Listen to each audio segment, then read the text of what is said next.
It's 11 at night, you're in your Brooklyn apartment, and you're doing the math on your phone. No state income tax, no city income tax. Houses that cost less than a down payment will cost you here. And you're right about all of it. That part isn't a myth. Nobody argues with that math. What nobody tells you is what happens on the other side. Florida doesn't tax your income. Florida taxes your house hard. So today, we're going to go line by line. What you actually save leaving New York. What Miami takes back. The two mistakes New Yorkers make in the first year that cost them real money. And the one number you're going to see on Zillow that is not your number. Quick disclaimer. We're a real estate team here in Southwest Miami-Dade. Every figure in this video comes from our Miami-Dade property tax records, our own MLS, and our own client files. We're not CPAs, we're not tax attorneys, so run all these numbers by your own professionals before making a move this size. Let's start with the good news, because the good news is real. Florida has no state income tax. New York has 9 brackets. And if you live in one of the 5 boroughs, New York City stacks a city income tax on top of the state one. The top city rate kicks in at $90,000 of taxable income for a married couple, which is not a lot of money in New York. So take a household with $175,000 of taxable income, filing jointly, living in the city. New York takes roughly $9,200. New York City takes about $6,600 more. Call it $15,700 a year, about $1,300 a month. That's an illustration. Now your deductions will move it, but that's the shape of it. Move to Florida, and that number doesn't get smaller. It goes to 0. That is real money, and we're not going to pretend otherwise. Now, let's talk about where it goes. Florida has to pay for itself somehow. It does it with property taxes and insurance.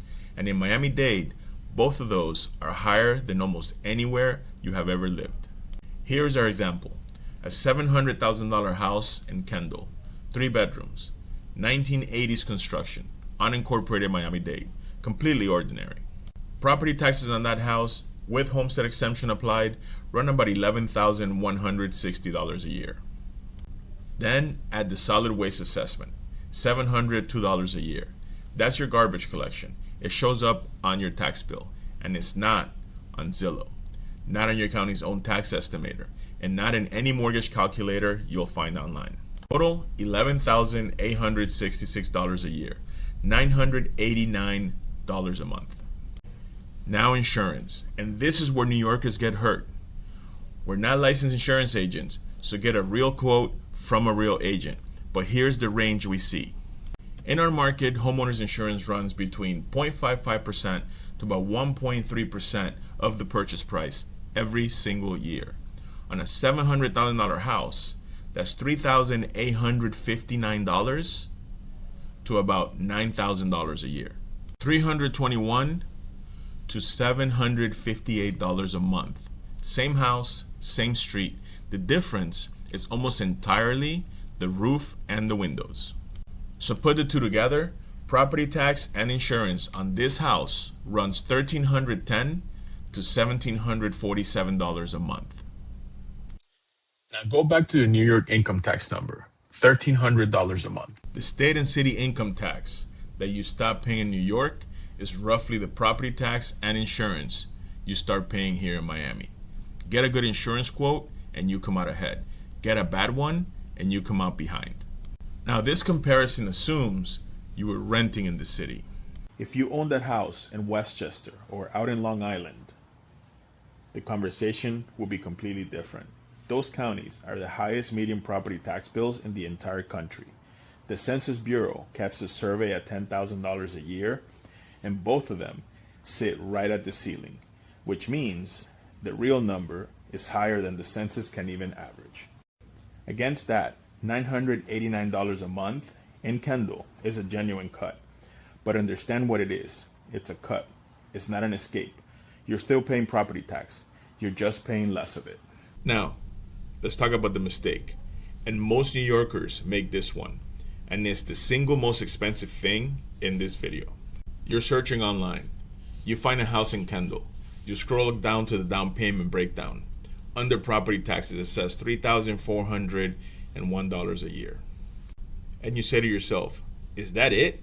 In Nassau County, I'd pay 4 times that amount for half the house. That number is real. It's just not yours. It's the seller's. Florida has a rule called Saved Our Homes. Once you have a homestead exemption on your house, the assessed value can only rise 3% a year or the rate of inflation, whichever is lower. It doesn't matter what the house is actually worth. So the couple who bought that house in 1996 has 30 years of frozen assessment. They pay $3,401. The day you close, the cap resets to what you paid. Same house, same street, same roof. Your bill is $11,866. 3.5 times what theirs was. And the online portals show you their number every time. Nobody corrects it. New Yorkers are used to a tax bill that follows the property, so they walk into closing having budgeted for somebody else's bill. Mistake number 2, and this one is about something you will hear at every open house in Miami. Somebody's going to tell you about tax portability. In Florida, if you already have a homestead, you can carry up to $500,000 of your accumulated Save Our Home savings over to your next house. It's a huge benefit and is completely real. But it does not apply to you. Portability transfers from a Florida homestead to another Florida homestead. You're coming from New York, you have nothing to port. So in year 1, you're assessed the full market value with no cap history at all, living next door to somebody who has 30 years of it. That's not a reason to stay in New York. It's a reason to know your actual number before you write the offer, not after. Here's what you do get, and you have to claim it. Nobody mails it to you. The homestead exemption for 2026 is $50,411 off of your assessed value. You file Form DR 501 with Miami-Dade property appraisers, and the deadline is March 1st. To qualify, you have to own the home and be living in it as your permanent residence as of January 1st of that year. Close in February, and you're waiting until the following year for the exemption. And filing that homestead is what starts your own Save Our Homes clock. 3% a year, capped, from your number. 10 years from now, you're the one on the online portals with the tax bill that makes newcomers do a double take. One more tax thing, and then we'll talk about the actual house. Buying a house in Florida does not, by itself, end your New York tax obligation. New York is the most aggressive state in the country about this. There are 2 separate tests: domicile, which is about where your real life is, and statutory residency, which is mechanical. If you keep a place to live in New York and you spend more than 183 days a year in the state, New York can tax you as a full resident no matter what your driver's license says. And any part of the day counts as a whole day. Land at LaGuardia at 11 o'clock at night and leave the next morning, that's 2 days. People keep an apartment just for a while, fly up twice a month, and lose the entire benefit they move for. That's a CPA conversation, and you should have it before you close, not in April. Okay, enough about tax. Now let's move to the house itself. Insurance here is not paperwork you handle after the fact. It's a condition of the deal. In New York, you buy the house and then you insure it. In Miami, you find out whether the house can be insured, and then you decide whether you buy it. Roof age is the number 1 thing that decides it. The median home in our part of Kendall was built in 1988. Carriers care about the roof, then the windows, then the plumbing, roughly in that order. There's a document called the Wind Mitigation Inspection. The official form is OIRB 11802. It costs $100 to $150, and it can cut 20 to 25% of the windstorm portion of your premium. And windstorm is 40 to 55% of a South Florida premium.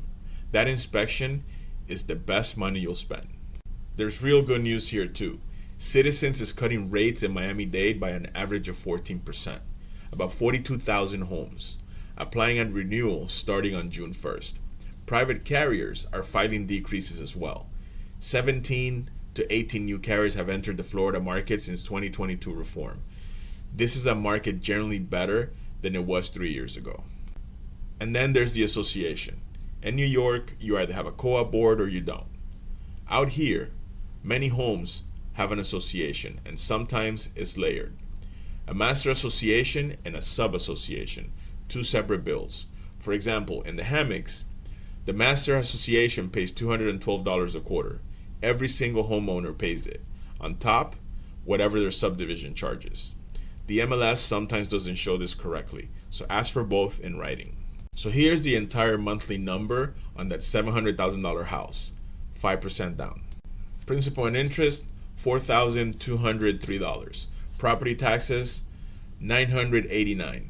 Insurance, $321 to $758. Association dues, $118. Mortgage insurance, $275 to $450. $5,906 to $6,518 a month. That's your real number. At 43% debt to income ratio, with no other debt, that's a household income somewhere between $165,000 to $182,000. Run this by your loan originator to get the actual numbers. So here's what really happens in this move. Your income tax went to zero. Your housing cost went up. Whether you come out ahead depends entirely on what you were paying before, not on the fact that Florida has no income tax. One last thing, and this one surprises people the most. You've heard that Miami's insane right now. Bidding wars, all cash, no inventory. Not out here and not right now. In 33186, single-family homes are closing at 97.2% of asking price in about 78 days, with 3.7 months of inventory. That is a balanced market. And sellers are cutting. The average seller in that zip code starts at $709,000 and closes at $668,000. You have room to negotiate here. Most people moving down don't realize that, and they don't use it. So if you're making this move, here's what we'd actually do. 1. Pull the real tax number before we make an offer. Not what you see online. Take the purchase price, subtract the homestead exemption, multiply by the mileage for the specific jurisdiction, and it varies. Unincorporated Miami-Dade is 16.93. Florida City is 21.45. Same house, about $3,000 more a year. 2. We'll get an insurance quote before your inspection period ends. As for the roof's age, the seller's wind mitigation report in writing, this one item can move your monthly payment by $400. 3. As for the association documents and every fee, master and sub in writing. Now what the listing says in writing. 4. We'll make sure you file for homestead by March 1st. And remember, you have to own and occupy as of January 1st. And 5. Call a CPA about New York residency before you close, not after. That one isn't optional. We put all of this into one free guide. The cost of ownership in Southwest Miami-Dade, tax rates for 13 jurisdictions, insurance rates, association dues, and the whole monthly stack. The link is in the description below. You can get it for free. And if you're making this move, send us a message or tell us in the comments where you're coming from and what your budget is, and we'll tell you what it actually gets you down here. We read every single comment. Now before you go, we think you might enjoy this video right here on homeowners insurance. Watch that one before you start shopping for a home. Thanks for watching, and we'll see you on the next video.